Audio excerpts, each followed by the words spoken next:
अहिले हस्पिटलमा भेट्नुभयो?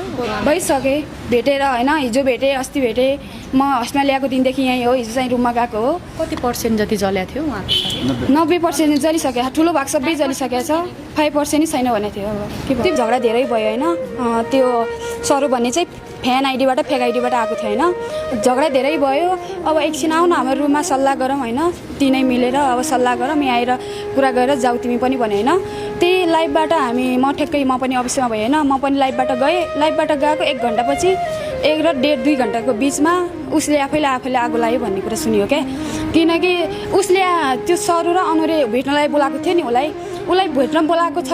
त्यो आफू आगो लगाउन सक्छ भने त आफ्नो रुममा पनि लगाउन सक्छ नि। त्यो आफै लगाएको होइन क्या, त्यो साथीहरू मिलेर लगाएको हो क्या।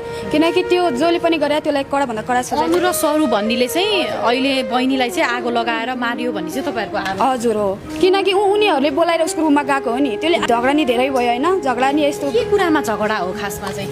होइन, तिनीहरूको चाहिँ पहिलादेखि 10-8-9 महिनादेखि पहिलाको कुरा होइन।